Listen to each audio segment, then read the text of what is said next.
My name is Claire Morgan. I'm 31. And the day I buried my daughter, I stood alone while my parents were at my brother's engagement pool party. Her name was Eliza. She was 6 months old.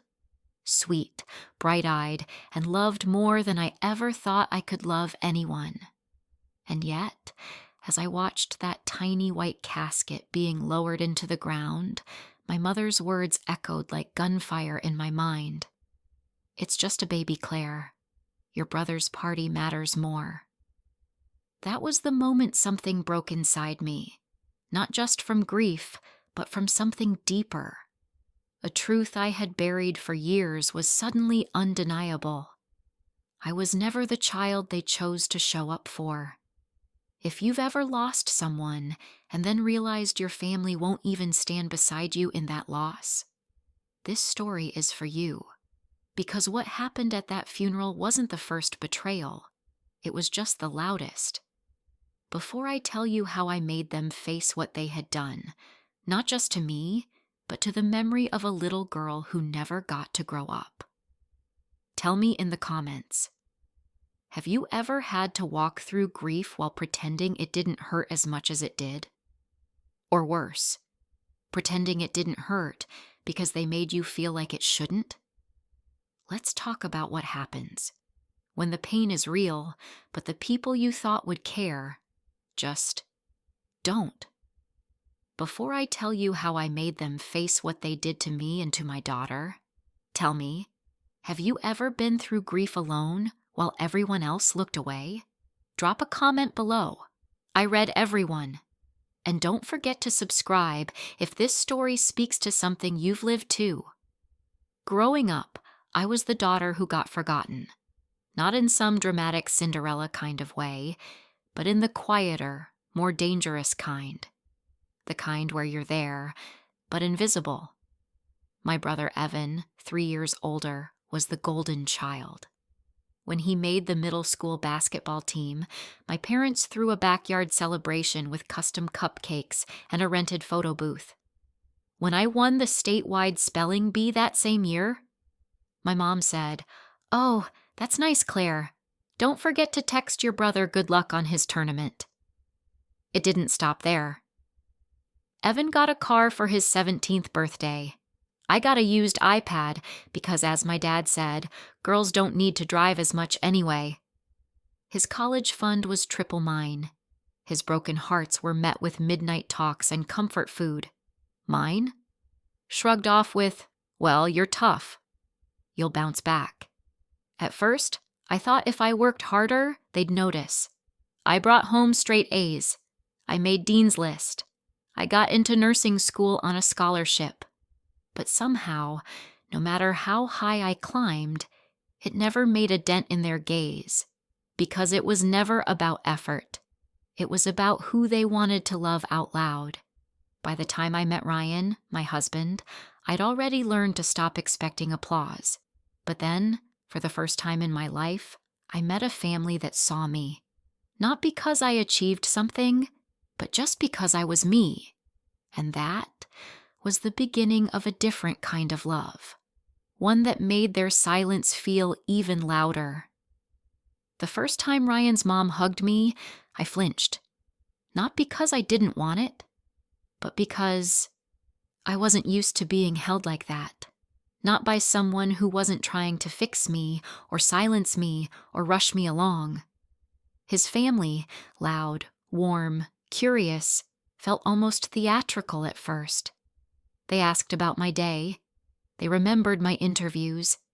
His dad once sent me a handwritten card after I passed a certification exam, just because he was proud. I didn't know what to do with that kind of attention. At first I felt embarrassed, like I was accepting a gift I didn't earn, but slowly I let it in.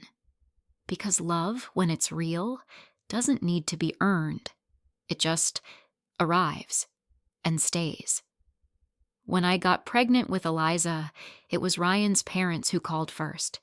They cried on the phone. They showed up with soup and books and nursery color samples. They asked how I was doing. Not just the baby, me, my parents. They said, "That's nice," and then asked if Evan had told me about his upcoming engagement. At the baby shower, hosted by Ryan's mom, they showed up late, stayed 30 minutes, and left without saying goodbye. I told myself it didn't matter, that I had all the support I needed, that their absence wouldn't haunt me. But that's the thing about absence. It's loudest in moments that should be full, and nowhere was it louder than at the funeral. Eliza's casket was impossibly small, white with silver handles and tiny pink roses tucked into the corners.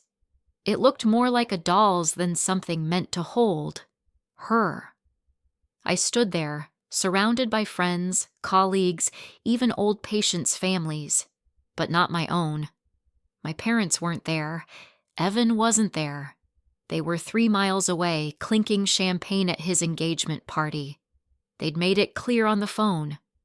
"We can't cancel now, Claire. Everything's already booked. It's just a baby.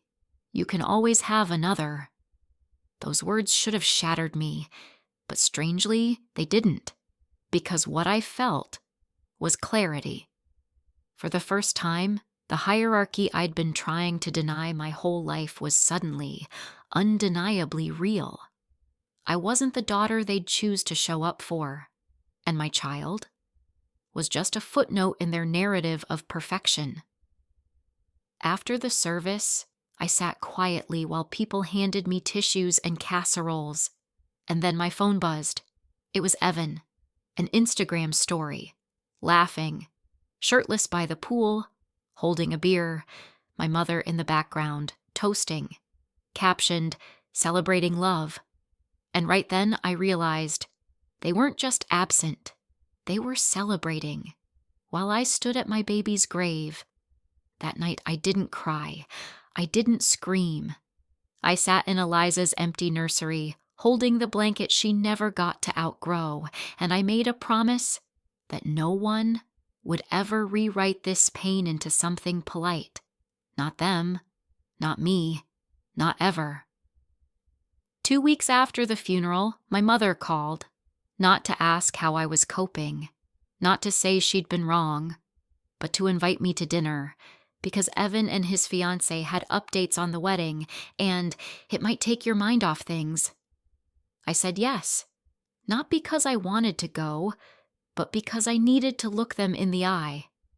Ryan and I walked into my childhood home like strangers, the same perfect lawn, the same stiff air. No one mentioned Eliza. No one said her name. They talked about florists, venues, guest lists. My father even joked about who'd have to sit next to Uncle Glenn. Finally, I asked, "Did Eliza's funeral interfere with your pool party?" Silence. Then a nervous laugh from my mother. "Claire, let's not bring up unpleasant topics during dinner." "Unpleasant topics? You mean my daughter's death?" My father cleared his throat. "What's done is done, Claire. There's no sense in dwelling." "And Evan?"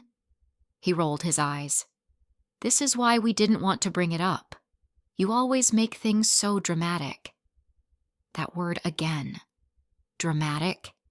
It wasn't grief I was allowed to feel, only inconvenience I was expected to suppress. I looked around the table, at people who shared my blood, but not my pain.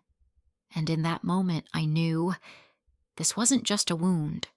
It was a pattern, and I was done pretending it didn't exist. Grief has strange ways of surfacing. Some people cry, some run. Me?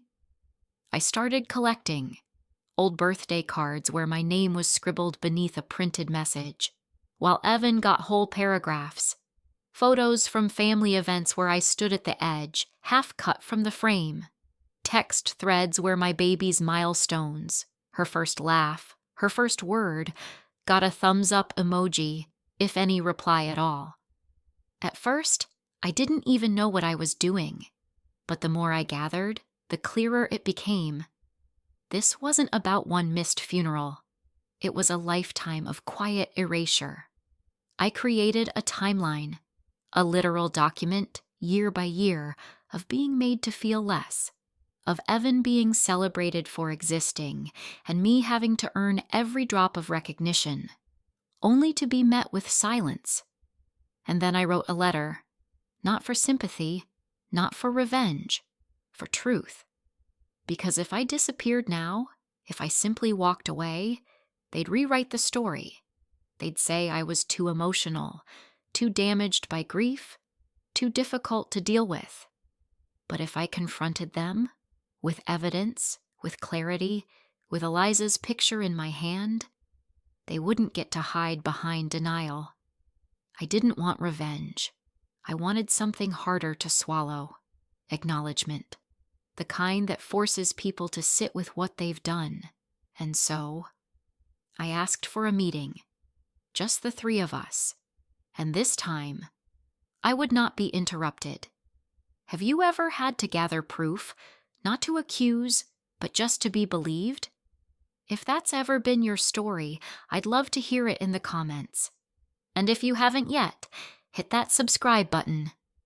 These stories matter, and so do you. My mother wore pearls. My father held his newspaper like armor.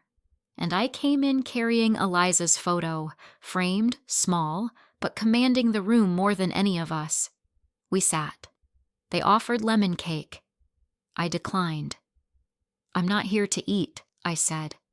I'm here because you missed her funeral, and because I need you to understand what that means. They shifted in their seats. My father started with, "We've already talked about, I'm not finished." I laid the photo down first.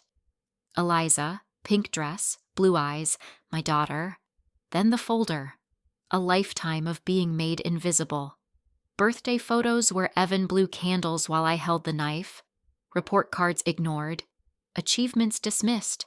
And finally, screenshots from the day of her burial. My mother laughing poolside.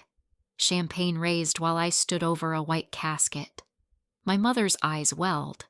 My father's jaw clenched. You can't change what happened, I said, but you can acknowledge it.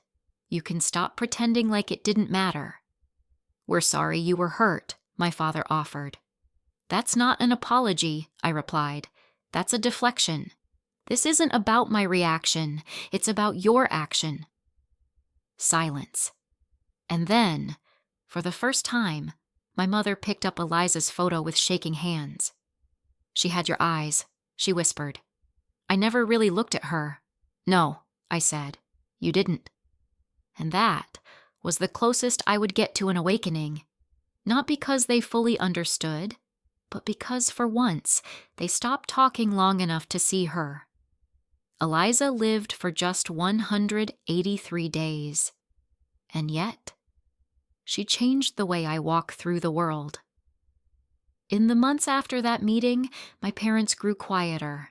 No grand gestures, no tearful apologies, just silence, which somehow felt more honest than all the years of pretending.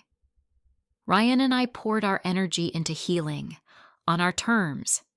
We turned Eliza's nursery into a small memory room, not a shrine, just a space that says, she was here, and she mattered.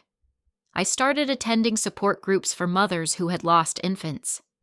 At first I just listened, but slowly I began to speak.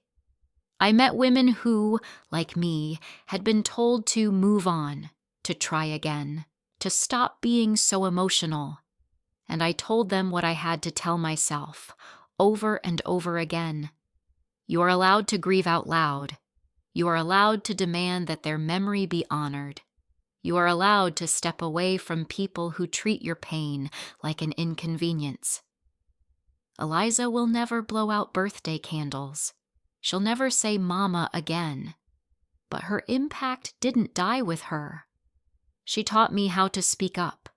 She taught me what love is supposed to look like. She showed me who really stood beside me when the sky fell in.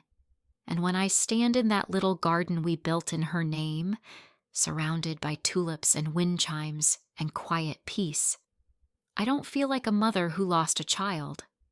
I feel like a woman who found her voice because of one. If Eliza's story touched you, if you know what it feels like to be unseen, unheard, and still choose to rise, please like this video, share it with someone who needs to hear it, and subscribe for more stories that speak the truth others leave unsaid. And tell me in the comments, what helped you heal when no one showed up the way they should have?